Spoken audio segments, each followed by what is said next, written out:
Welcome to the Creative Penn podcast. I'm Joanna Penn, thriller author and creative entrepreneur, bringing you interviews, inspiration and information on writing craft and creative business. You can find the episode show notes, your free author blueprint and lots more at thecreativepenn.com, and that's Penn with a double N. And here's the show. Hello creatives, I'm Joanna Penn and this is episode number 806 of the podcast, and it is Friday the 25th of April 2025 as I record this. In today's show, I talk to Dr. Rebecca White about the practice of entrepreneurship and how you can see, do and repeat, while also focusing on optimism in your viewpoint on things and also shifting from academic writing to writing more of a mainstream kind of book, plus fear of judgment, which I know is a challenge for many, including me. So that's coming up in the interview section. And I am also on Rebecca's podcast, which is called The N Factor. So like the entrepreneur, the N Factor, EN Factor this week. If you'd like to hear me being interviewed on the topic of entrepreneurship and writing, I go into the evolution of being an indie author and how technology changes have played such a part, as well as my early failures and strategies for a long-term creative career. So you can check that out as well. And the interview with Rebecca is coming up soon. In Writing and Publishing Things, there's an interesting article on selfpublishingadvice.org about the rise of short-form audio, which actually ties into Derek's interview last week on using shorter-form fiction on YouTube and podcasts. And also, if you remember, I mentioned this after meeting with Spotify at Author Nation last year, and they mentioned how 1 hour audio is great for commuting. And so I made a playlist of my short stories back then and suggested that authors of similar genres make playlists as well. And this article on self-publishing advice expands on some other ideas, including Spotify's new program for licensing short-form audio, currently only open to romance, mystery, thriller and sci-fi, the most popular genres, but who knows, they might open it to other things. Lots of authors are experimenting with using AI audio to narrate the shorts, but the article said, authors using AI tools for short-form work should always review licensing terms carefully, especially if uploading content to third-party platforms. Retaining control over your rights and understanding where and how your work is being used remains essential in the fast-evolving audio space. Which obviously is true. Whatever you're doing, you should always look at licensing terms and the terms of service of these platforms. Some of them are excellent, some of them are pretty bad. Also, the article says, remember to review the audio. I didn't actually believe that people would do this, but judging by some of the emails I've had recently, people are.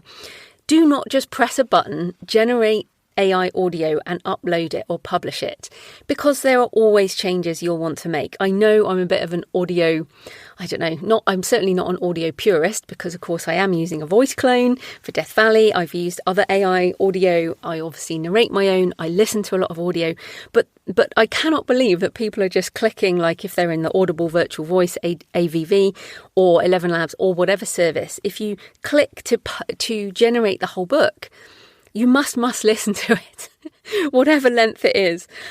Review the generated narration before clicking publish. You need to do this with a human narrator, obviously, but you also need to do it with an AI-generated audio, because sometimes the pronunciations are incorrect and you need to change things. Sometimes the emphasis is different. So, for example, with Death Valley, I'll be proofing it and I'll say to Simon, who's making it for me, put the emphasis here, put this word in caps, because the emphasis is slightly wrong. So you need to proof it. And so you need to do that. Listen to the audio, however you generate it. Then the article ends, whether you're using short audio to offer free samples, revisit a novella, or experiment with serialized storytelling, the tools are evolving quickly, and indie authors are well positioned to lead. With more distribution options, improved voice technology, and listener demand on the rise, short-form audio could become a core part of your publishing strategy in the years ahead. Absolutely. And in terms of this position to lead, one of the massive differences between traditionally published authors and indie authors is the need to ask permission. So if you have signed a contract with a publisher, even for us, let's say 3 books in a series, what you might find is that contract also stops you publishing anything else in that series, sometimes anything else under that author name without permission. Now, many indie authors do not like asking permission.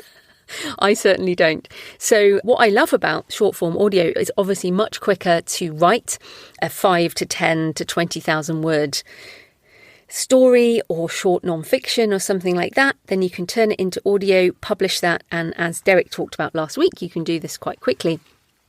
So yes, I think this is a good question for you to date. Now, this does not have to have anything to do with AI. The question is, can you use short form audio for your author business? You can pay a narrator, you can narrate it yourself, you can use AI tools to either bring in more revenue by licensing them, putting them on all of the audio platforms, or as a marketing tool, as say chapter 1 in your whole book or whatever. So can you use short form audio, or how can you use it? Have you considered it? What might it bring? And then into other AI things, many authors are still holding off from using AI tools, but this, in the last couple of weeks, I'm really pleased because the publishers are now releasing guidelines on this. Wiley, who are a non-fiction publisher primarily, they have released a substantial AI guidelines page on their website. I'll link to it in the show notes, but it's at wiley.com and it's AI guidelines. Encouraging responsible use while staying within their publishing guidelines. It's very long and I'll link to the text, but here are a few sections. So first up, Wiley welcomes the thoughtful use of AI tools. So the thoughtful use of AI tools. This is what I've always talked about. As an AI-assisted artisan author, it's all about being thoughtful. It's all about doing this responsibly. They say, quote, authors may only use AI technology as a companion to their writing process, not a replacement. Again, completely in line with what I say. And Wiley values authors' unique creativity and expertise and views AI technologies as tools that enhance rather than replace creativity. And one of the common questions that I'm kind of asked by people who don't use the tools is, isn't it killing your creativity? And I'm like, no, it enhances it, it amplifies it. I feel like I'm far more in flow, on fire, in the zone when I work with these tools than when I work on my own. I find it incredibly useful. So this word companion is excellent, I think, in this case. So also as an AI-assisted artisan author, the emphasis is on the assisted. So they then go into lots of ways you can strategically use AI, for example, analysing and identifying patterns or themes across research materials, exploring different approaches to complex topics, adapting examples to suit different audiences, polishing and reviewing your work. They say break your process into specific steps so you can identify areas where AI might be most useful. Yes, and that's one of the things we always say is like find the use cases that are most useful to you. You're not replacing what you love to do. You're replacing things you don't like doing. For example, writing sales descriptions has for the last 2.5 years now, I've used AI to write my sales descriptions. I think it's brilliant. They say, try testing out how AI tools respond to your needs to assist on small and specific tasks. Think of it as a junior assistant and prompt it as you would someone with less experience and knowledge of your needs. They also say, plan to spend 10 to 12 hours exploring these tools before fully integrating them into your workflow to build confidence and competence with AI assistance. Experiment, and they go into various ways. So I love that because most people who dismiss the tools have either just not worked with them or have tried 1 or 2 prompts and then given up. But the more you work with these tools, the more useful they are. This article goes into prompting, comparing different tools, safe and responsible usage, biases, accuracy, hallucinations, copyright implications, image use, disclosure, And in fact, they have their own disclosure at the bottom of the article, which shows they used Claude 3.5 Sonnet and ChatGPT 4 Turbo models to write the draft, which I think is brilliant. So I love this. Well done to Wiley, the publishing house, for putting this together. Hopefully more publishers will follow suit, because I've heard from lots of authors who said, well, if no publisher is going to accept this, then I can't use AI in any form at all. But again, it's all about assistance rather than generation. So this article, I think, will help you if you are concerned about where the lines are. Nothing I've ever said is any different to what they have on the guidelines, which is a relief to me.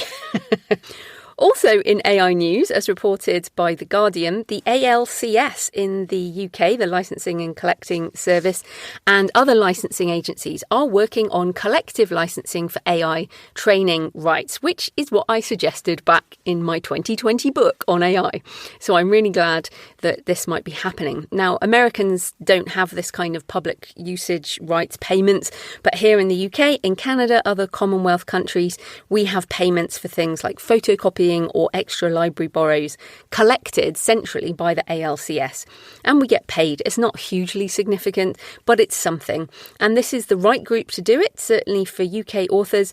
If you are a UK author and you haven't registered for ALCS, then definitely do it. And of course, update it over time as you publish more books. So in personal news, I've been working on proofing the audiobook for Death Valley with my voice clone, and also writing. I've back to writing Successful Self-Publishing, the 4th edition. I withdrew the last edition a while back, and I'm definitely out of sync with my editions. I had multiple digital editions and different print versions. It's a mess. So I've just gone with the 4th print edition. That will be the official one. I did feel that last one was probably now 2.5 years out of date, and I felt like it was just too much work to do it, so I've put it off.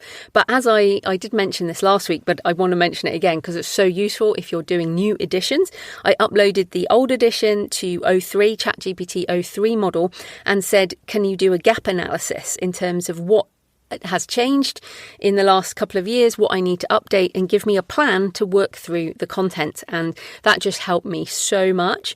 So I'm rewriting almost every chapter, adding new stuff, obviously around AI, but also different forms of direct sales, some new business models, changes to companies, and my recommended tools. So it is now on pre-order at all the usual stores and my own store, creativepenbooks.com. All the links are at thecreativeben.com/SSP4, so Successful Self-Publishing 4, SSP4. It will be on my store 2nd of June and everywhere else on the 9th of June. So it's only 1 week later, but yes, you can always get it from me or you can get it everywhere else. Then coming up on my Books and Travel podcast this week, I'm talking about Lindisfarne, Holy Island in Northumberland with Laura Wilde, who lived on the island, and we talk about all kinds of things. If you don't know Lindisfarne, it really is one of those places that leaves a deep impression. And we talk about that from 2 very different perspectives, as I did cross over there on my St Cuthbert's Way pilgrimage. I'm also working on a solo episode about some of my favourite graveyards, cemeteries and ossuaries. So that will be out soon too on my Books and Travel podcast. And if you've ever wondered about doing the Camino de Santiago or want to hear more about pilgrimage, I'm on the El Camino de Santiago Pilgrims podcast with Bradley Chermside, talking about my walk along the Portuguese coastal route and the challenges and joys of pilgrimage. Links in the show notes. So thanks for your emails and comments and photos this week. Sunny said, this was such an interesting episode with Derek on YouTube audiobooks and has sparked so many ideas. As someone who writes more short fiction than novels, the idea of a regular story on YouTube without showing my face and narrated by AI is a game changer. Thank you. Brilliant, Sunny. I'm glad it helped. Shelley said, also on Derek's, what an inspiring episode. This really lit my fire and got my brain working. Thanks. I'm so glad because, as I said, listening to Derek inspired me too. Charles sent a picture, a beautiful green English spring garden, the view from my window as I do my morning Aikido exercises and listen to your inspiring podcast. And talking of cemeteries, Kat sent pictures from the Hollywood Forever Cemetery. Johnny Ramone's grave still decorated with banners and lots of flowers. And I find this fascinating because, of course, Hollywood is not forever. Nothing is forever. And the hubris of the so briefly famous is clearly on show there for sure.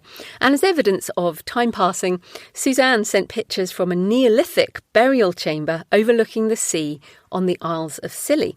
All our names are forgotten, which as ever I find strangely comforting because it means we can just make the most of our lives now and perhaps worry less about what others think.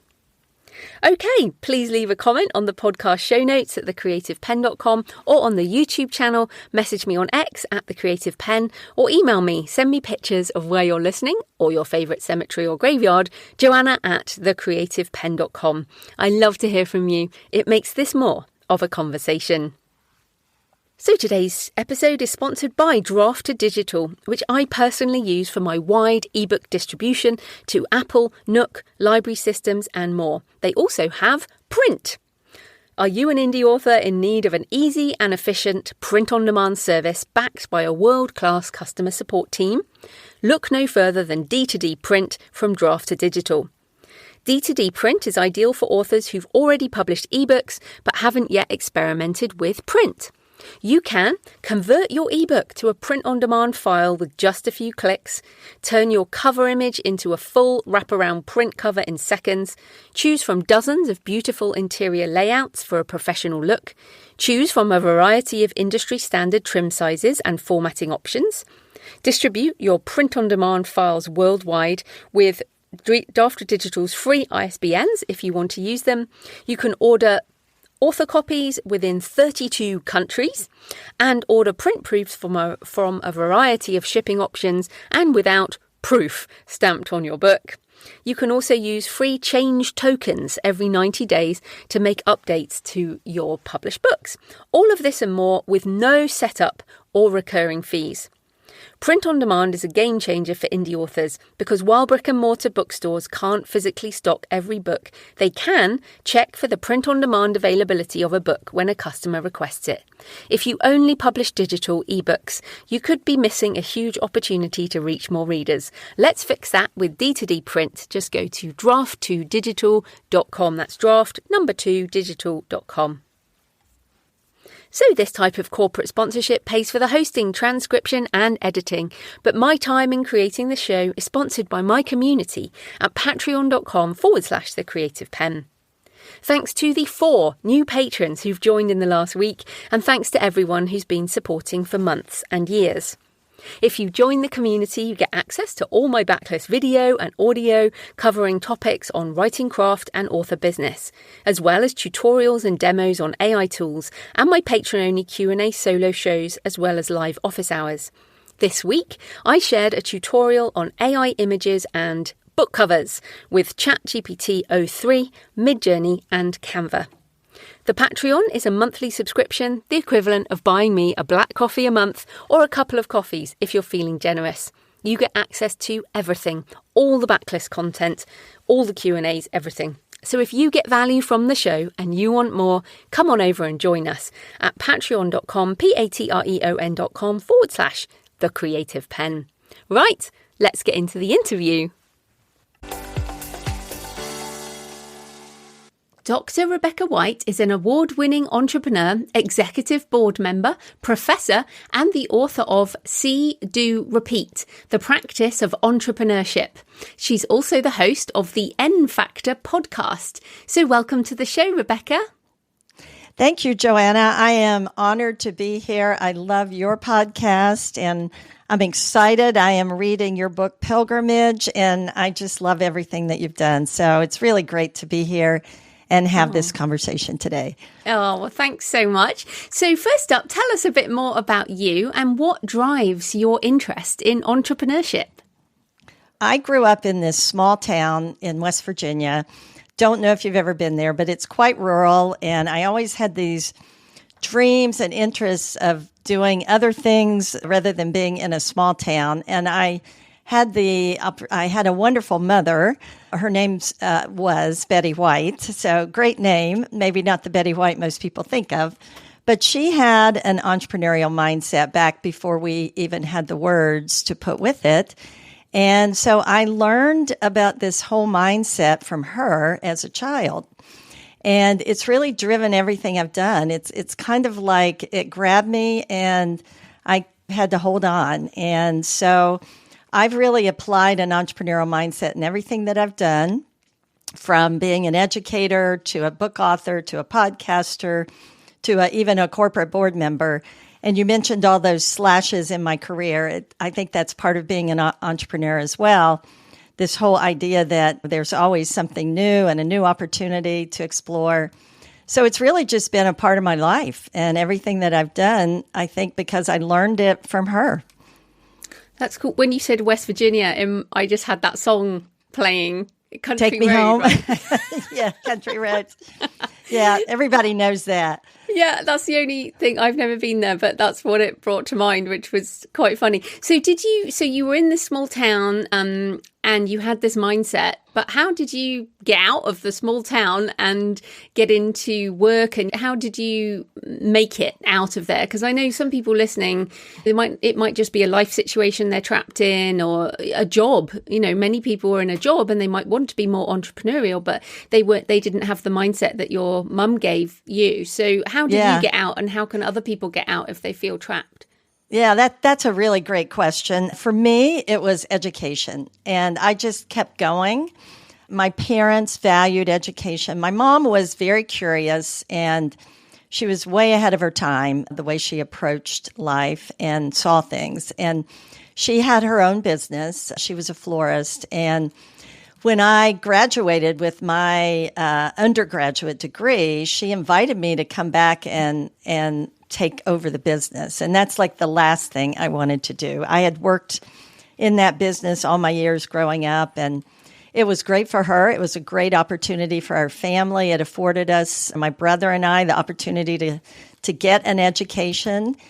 But once I left and went to college, and I didn't go that far away at first, but once I went to college, it was like I just knew that I wasn't going to go back. There wasn't a lot there, and fortunately, my parents didn't expect it. So for me, it was really I was young, and so it was through taking my first job and then going back to school. And there's all kinds of stories in there that I could share, but really it was just taking one step at a time and having parents that supported that. And at a young age, I just had sort of a wanderlust, I guess. I felt like there were always opportunities out there that I wanted to check out and try. I also got married in the process, later divorced, but I went to graduate school. I got my master's, and then I got a job teaching with my master's and found that I did well with that.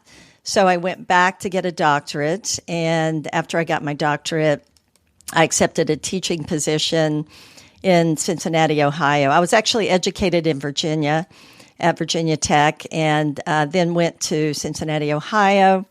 By this time, I had 2 small children, and I was divorced. It was quite a challenging time for me, and I managed to write a dissertation with 2 small children as a single parent. It wasn't easy, but I took that job in Cincinnati and started building programs, and really became part of a movement in entrepreneurship education.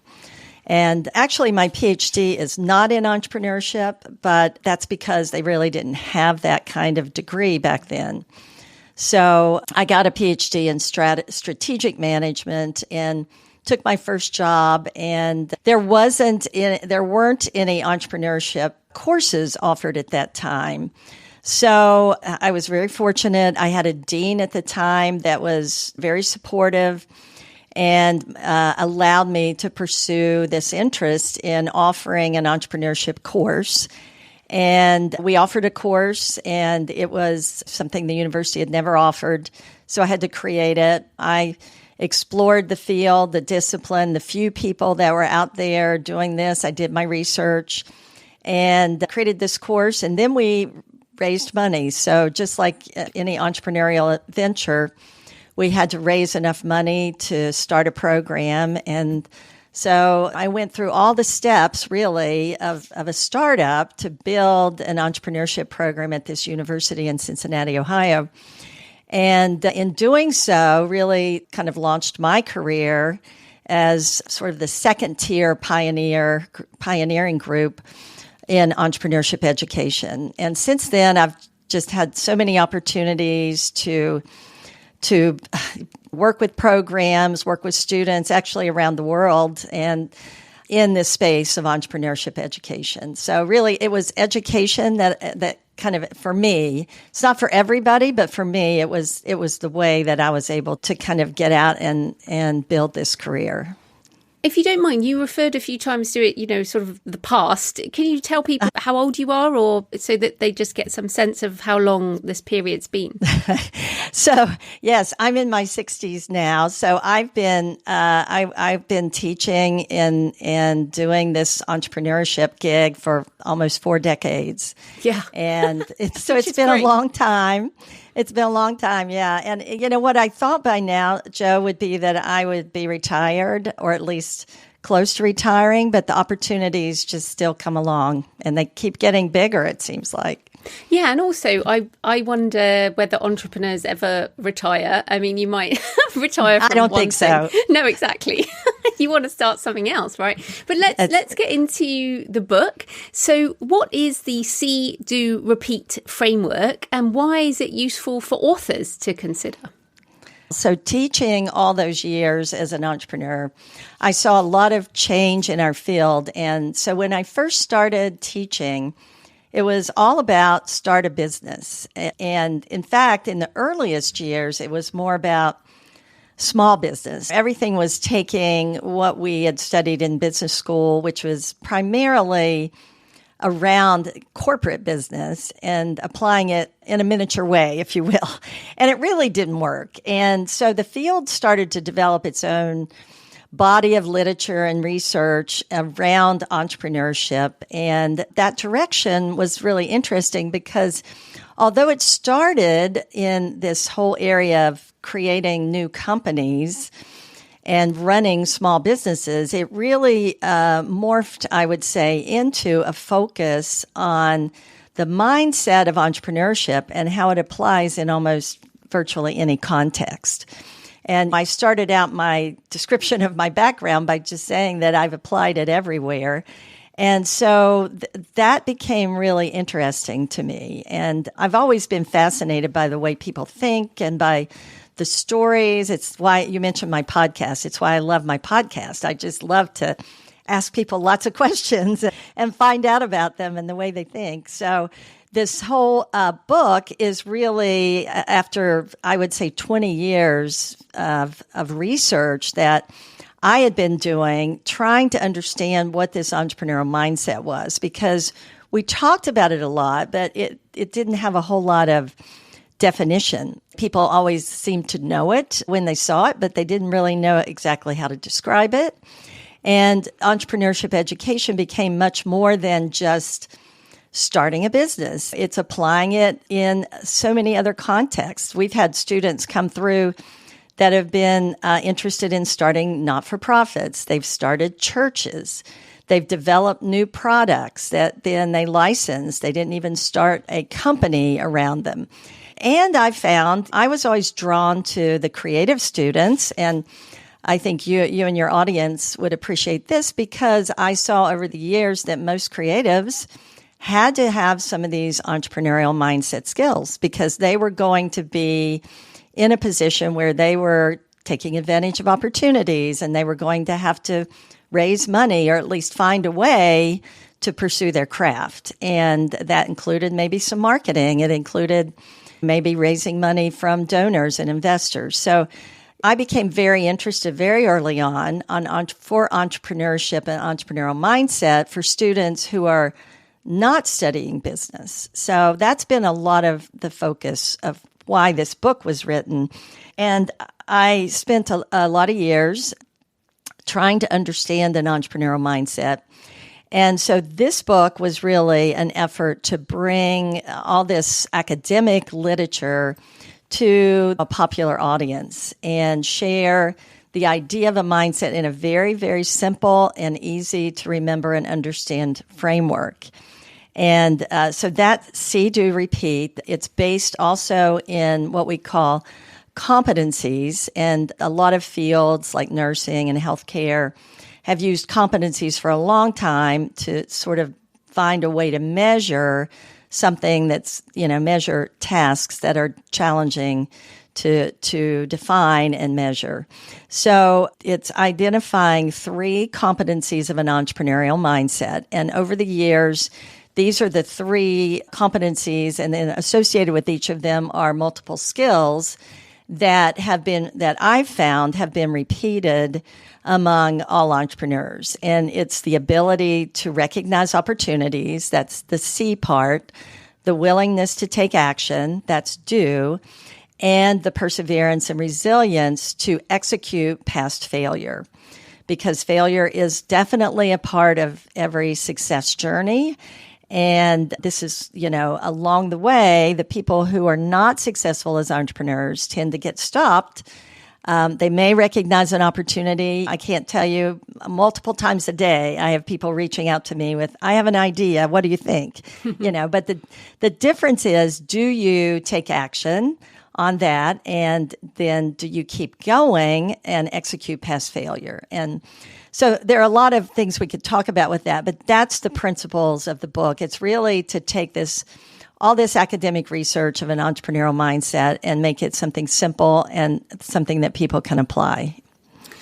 Yeah. And can you give us just a concrete example of the See, Do, Repeat in the author entrepreneur space, I guess? Oh, sure. Absolutely. I'll use my own example if that's okay. Yeah, of course. So what happened with me, I've been writing for a long time, academic writing, and it's a completely different animal. And I've also been a writer for, I write for fun and I write for therapy. I know you've talked about the morning pages. Julia Cameron. Julia Cameron, yes. My mom gave me that book many years ago because she was an artist. And so I've written for therapy. I love writing. But this particular book, I was approached by a pretty well-known book publisher in the academic world who write books, not for textbooks, but for faculty. And those books they're much more academic and they combine research. And so I was approached by a book publisher to write a book on entrepreneurial mindset for that audience. And so that was pre-pandemic.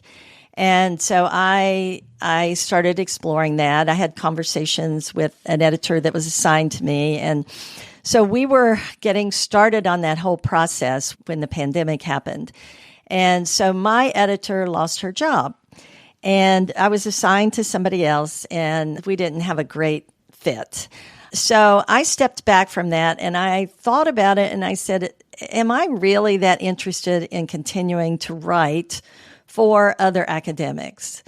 Because what I'm really interested in is how I can make this book different. So the opportunity started to emerge for me. And I started to recognize in my world that there was probably an opportunity out there for people to learn more about this. So I think for any book author, it's paying attention to the world around you. And I talk about this in my book, about how we recognize opportunities. And really, curiosity is a big part of it. Anybody who's curious, paying attention, and then connecting the dots.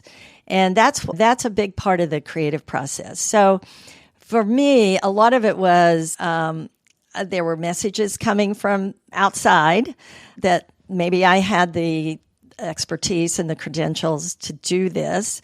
But there were also messages coming to me from other people that I was working with or people that I was surrounded with, or things that I read that led me to believe there was an opportunity to write for a different audience. So that opportunity came. The taking action, that was a really tough one because I started down this path, like so many others, without a clue about what it would take to write a book, more popular press book. And so there's a lot of lessons I learned there, but I had to overcome a lot of, I guess, my own personal beliefs that I didn't have the skills to write a book that would be successful in popular press. And the more I learned about what it meant to get published by a traditional publisher, which was pretty much all I knew at that time, I just saw that it was going to be a monumental hurdle to overcome. And so I just started doing my research and started taking action. And I could have stopped there. I could have gone back to writing what I was comfortable with or knew. But I didn't. I continued to persevere, and I had lots of failures along the way. In fact, this book was first published by, I wouldn't say a traditional publisher, but an intermediary, a publisher, let's just say that. And I don't want to say too much about them because it wasn't a great experience. But I learned a lot along that process. And while I don't think that was necessarily that publishing this book was a huge failure, it wasn't the success that I had hoped or that it maybe could have been. And I had lots of failures along the way. In fact, not getting paid royalties for a long time and a lot of other things that just didn't work out, and not understanding, quite frankly, that I had to really put a lot of effort into marketing. That was probably my biggest lack of understanding. I've never been an absolutely huge fan of social media, although I do more of it now and I have people that help me. Students are great with that, by the way, but I made a lot of mistakes along the way. And I feel like, the see, do, repeat, it's played out in everything that I've done. And I think for any book author, back to your original question, long answer, it's really about once you see that opportunity, putting it out there and testing it, and then educating yourself as to what it takes to make it happen, and then continuing to persevere. And the repeat of the see, do, repeat model is sometimes the hardest one, I think, for people to understand, because I am not suggesting that you never change course. I'm not suggesting that every idea that you have is truly an opportunity that should be acted on. So it's not that, but it's about really recognizing that if you remain optimistic and you recognize the problem that you're trying to solve and you stay focused on that problem rather than the solution you had in mind, you will come to an outcome that will be favorable. And out of the process, along the same time that I was writing this book, I was launching my podcast. And what happened was my podcast really became research for my book. And so I was able to sort of take my research out of my office, so to speak, and make it available so everybody could hear the stories. And so as I was writing the book, I was able to use stories that I was capturing as I was doing the podcast. So it all came together, and I never could have envisioned that exactly. I knew where I was headed. I knew what the opportunity was that I thought was there, but I had to stay focused on the problem I was trying to solve, and that got me to where I needed to be. Yeah, and I think what's also interesting is some people, like you said, you had a difficult time with the publisher that you had originally used. Some people would have just given up on that book and maybe written another book or something, but you also clearly chose to keep focused on making this book more of a success. So presumably you went and got the rights back and then sort of got on with the publishing process yourself. Yeah. In fact, I'm an indie publisher now, and in large part thanks to you and what I've learned from you. So I published this book in 21, and I still believe in it. I still believe it's an important book, and I intend to continue to market it and sell it and use it in the model because I still believe in it. And I've gotten a lot of positive feedback about it. But I also decided that I wanted to have more control over it, and that I needed to walk the talk, what I was teaching my students to do. And so I was Googling around trying to find out how to get back the rights to my book. And I came across a podcast that you did probably a couple of years ago. I know you've got about 800 now, so it was in the 600s. But this one would have been with Caitlin Duncan, probably. She's got a book called Take Back Your Book, right? Yeah, I think that's probably right. And it was a few years back, and I listened to that. And interestingly, I have a husband who's an attorney. But in spite of that, this is very specific kind of thing I wanted to do. And getting out there and hearing your podcast was the beginning point for me. And then I started listening to more of them, and I still enjoy them. And I have really embraced this idea of being an indie publisher, and I love it. I have several, I have other books I want to write. In fact, some fiction books I'd love to write, but that's a whole nother story. So, well, I love that. And I think what you've done there is great. A lot of nonfiction authors who have, this is your whole career, and this book is a real, I guess it's one of the magnum opus style books. It really does encapsulate a lot of your body of work.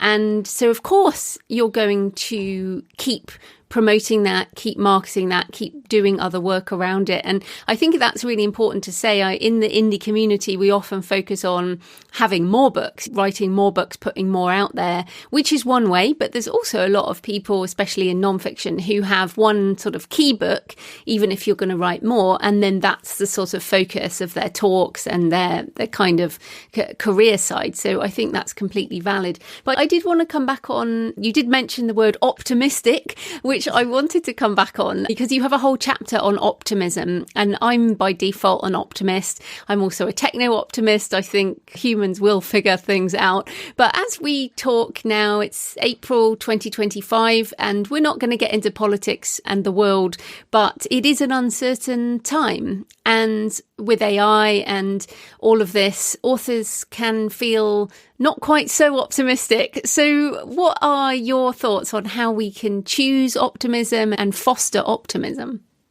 That I love that question. And I saw this modeled in my mom and my grandfather in particular. And I'm like you, I'm optimistic as well. And I think every entrepreneur has to have some level of optimism, because otherwise, why would you do it? If you don't believe that you have agency, if you don't believe that you have some control over your future, if you don't have some hope for the future, why would you do all the work that's required? So it's really, in my mind, optimism is about creating your own destiny through choice and action. And that, to me, is a big part of what an entrepreneurial mindset is all about. Optimism also sees opportunities instead of difficulties. And I'll give you an example. When the pandemic caused us to have to go online with all of our classes and teaching, we had some graduate students at our university that were quite upset over the experience. And I understand everybody was upset. It was a very scary time. And you're right. I don't know that we still have a lot of uncertainty. But I did a little video for them to talk to them about how that period in time was very special. And it was a unique opportunity for them to find opportunity. And it resonated with some of them. Some of them continued to be angry about the experience because, quite honestly, we have a beautiful facility on our campus for entrepreneurship, and they had signed up to be able to take advantage of all the events and programs and things that we run in person there. And the idea that they weren't going to get that, they felt cheated. And I understand that. We did our best to create alternative opportunities for them. But at the end of the day, as we look back on it, I think we can all think of many examples of things that came out of the pandemic, which were positive outcomes and opportunities. Certainly many were not. But that optimism, I think, is something that is critical for entrepreneurs.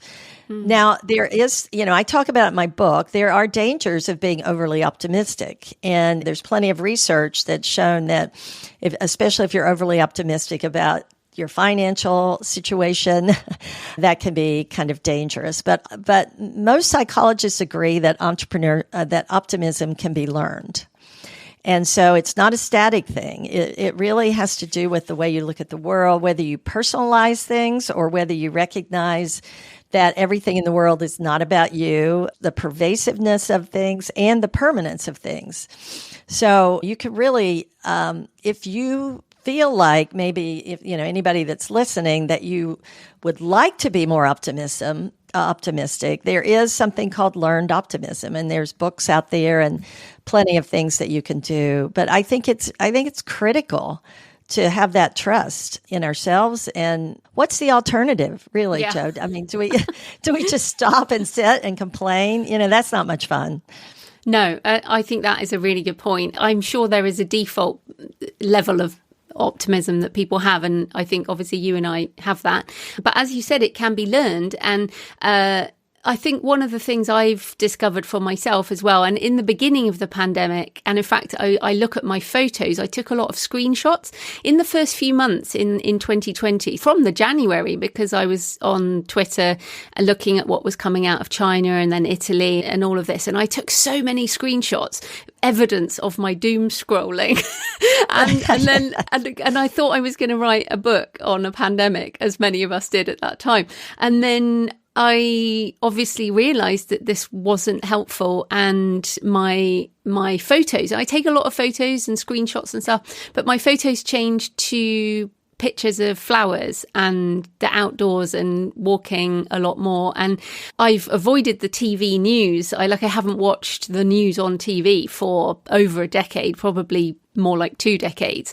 I do read the news on some apps on my phone, but I don't watch TV news. This is a challenge for people listening. One of the things I think makes me more optimistic is just curating what goes into my head and being quite careful. Some people think that's denying what's going on, but I'm very aware of what's going on. I just don't do it in an overly emotional way. What are some of the practices you think foster optimism? Oh, I love that, making that choice. I mentioned that it's about choice and agency. There's a lot we can't control. That's just the bottom line. I've learned that. But there's a lot we can control. And that's exactly what you're talking about. You can control how much of that you let into your head.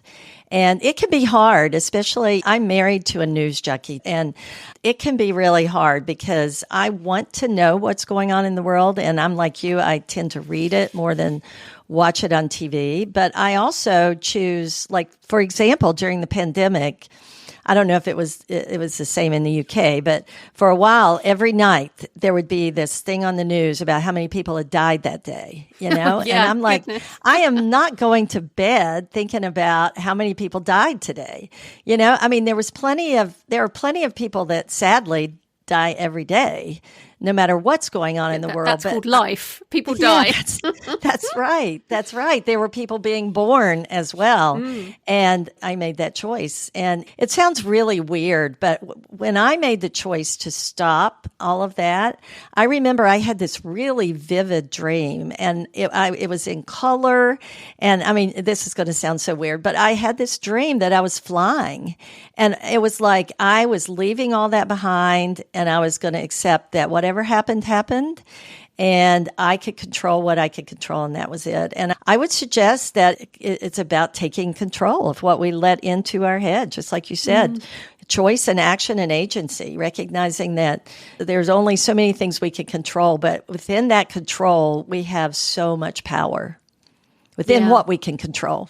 Yes, in what we can control. And yes, if I get too miserable, I will get off the computer, off my phone, and go for a walk in nature. And I always nature is great. Yes. Yeah, it just gives you that perspective. And I was thinking, because at the moment here in Bath, the sun is out, spring is here, things are growing again. Things in my garden that I seriously thought were dead have started sprouting and growing leaves. And it's another one of those, this too shall pass and the seasons will turn again. And that just makes me feel more positive and happy. It's been a very long winter here. I imagine some people listening, it might still be winter by the time they hear this, but I feel like that also makes me more optimistic, is seeing how nature recovers every year.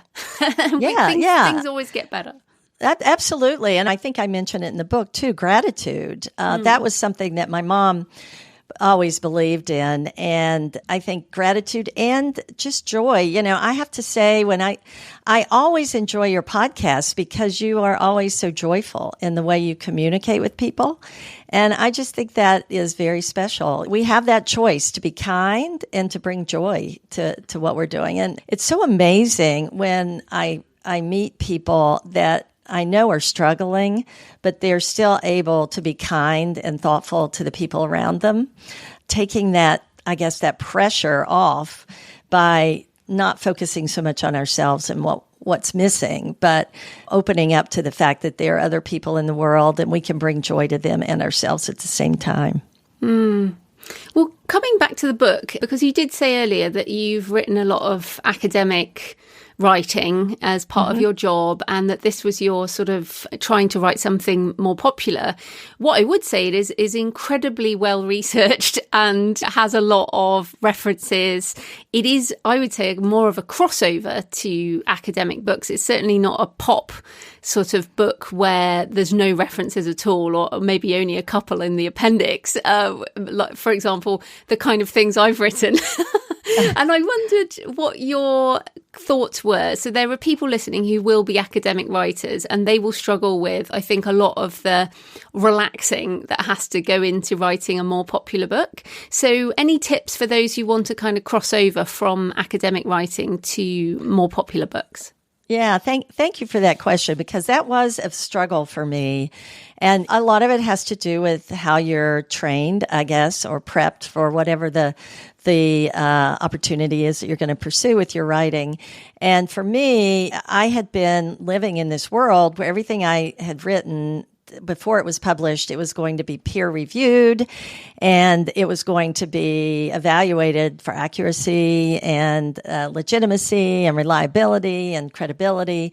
So the idea that I could just write something and I could say it was totally different for me. And I think you're right. I mean, I worried a little bit about whether this book would be readable, but I felt like I really changed my writing style a lot. No, it's definitely readable, just to be clear for everyone. This is a popular book, but I can also sense the amount of research, and you're very meticulous about that. So I think you have managed both, but it is hard, I know.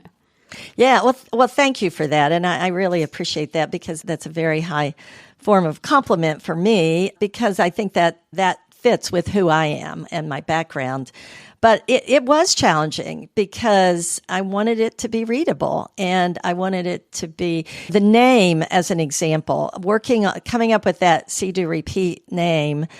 I practiced what I write about in the book. And one of the techniques that I recommend to help get your creative juices flowing is to do something that takes your mind completely off of everything that you're doing. It's called the incubation period. And so I work out a lot, and I've been a runner. And so I was working with my editor and publisher on the name, and we had gone through all these names, and I went out for a run one day and I was just really pushing it. I had all this research in my head that we'd been doing, and I was all of a sudden it came to me. I'm like, what word?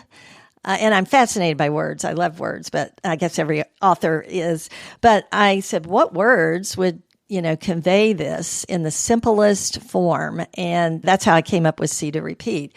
And so the whole book is really kind of taking my academic writing and reframing it and trying to think about it from a very practical, applied way. And I think one of the things that helped me most was to really focus on storytelling. And it was easy, again, because I was in the midst of my podcast. And although not every story comes from my podcast, most of them come from entrepreneurs that I have interviewed either in my classroom or for my podcast, or that I've spent time working with. And I think that's how I made that transition. I was able to to reference books and other research that supported what I was talking about. And I tried to keep that, but only on a smaller scale, and then supplement that with stories because I thought that would make it more relatable.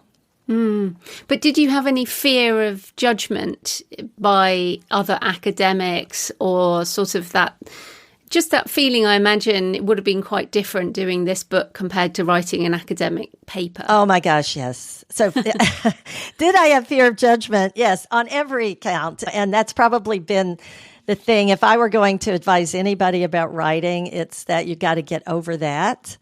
I had that very early on with my academic writing. I would hold on to things far too long. I think this book would have been published many years earlier if I'd allowed myself to get beyond that. So yes, I mean, I had to let go of that. And I can tell you one of the first, I went to a conference. It was at Notre Dame University, and I had just published this book, and I was among many of my peers that I had worked with for many years, and it was very scary to have my book there. But what's interesting, for that conference now, ever since that, I had books there, and I actually had a little table and sold some of them, not many, quite honestly. But ever since that time, the organizers of the conference have been buying my book for everybody that attends. So even though it scared me to death, to put it out there in front of my colleagues, they're sharing it with other educators. And so it's not the audience I initially intended it for, but I'm grateful that they're doing that. And I just had to overcome that fear of judgment, which it's always out there, I think, if you're doing something creative. Yeah, absolutely. So we are out of time. So where can people find? Yeah. So where can people find you and your book and everything you do online? Oh, well, thank you for asking that, Joanna. I just have to say, I'm working on a new book now. It's called Choose Yourself, and it's tied to the very last chapter of my book. I'm pre-selling that book on my website in a very different way, and I'm sharing parts of it as I go through writing it. So it's really a model to help people take that do step. So if you could visit my website, it's Dr. Rebecca White, and that's drrebeccawhite.com. And I'm also available on LinkedIn, same handle, Dr. Rebecca White. And then on Instagram and on Facebook, Dr. Rebecca J. White. So I'd love for you to visit me there. You can check out, I have a new community, which I've started, and I'm writing this new book. And again, it's all to help anyone who wants to do something entrepreneurial or make a big transition in their life, pursue a passion. I'd love to help. That's kind of my legacy, to help as many people as I can have the joy of an entrepreneurial mindset as they go through their lives. And just also mention your podcast. Oh, yes, my podcast. I'm sorry. It's the In Factor podcast, and you'll be happy to know that I have the infamous Joanna Penn coming on the podcast, and I think by the time this is aired, it should be available. But it's called the In Factor, ENFACTOR. Think like the X Factor, only the In Factor. So it's all about entrepreneurial mindset. So yes, please check out the In Factor podcast and all my other resources on my website. Brilliant. Well, thanks so much for your time, Rebecca. That was great. Joanna, thank you. It's been an honor and such a pleasure. So I hope you found Rebecca's interview interesting and that you can consider how See, Do, Repeat might work for your author business. What opportunities can you see right now? What can you do to take action in that direction? And if you failed before or you fail again, can you get up and carry on?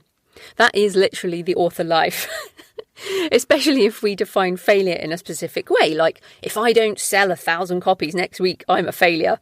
You definitely need to get past that for sure in a long-term author career. Also, if you'd like to hear me interviewed on the topic of entrepreneurship and writing, I'm on Rebecca's podcast, The N Factor, the EN Factor, talking about being an authorpreneur. author entrepreneur, as I prefer to say. So let me know what you think of today's show. Leave a comment on the podcast show notes at thecreativepenn.com or the YouTube channel. Comment on X at thecreativepenn or email me, joanna@thecreativepenn.com. Send me pictures of where you're listening or your favourite cemetery or churchyard. Next week, I'm talking about make your life your biggest art project with lots of mindset and creativity ideas with Pia Lichter. In the meantime, happy writing, and I'll see you next time. Thanks for listening today. I hope you found it helpful. You can find the backlist episodes and show notes at thecreativepenn.com/podcast.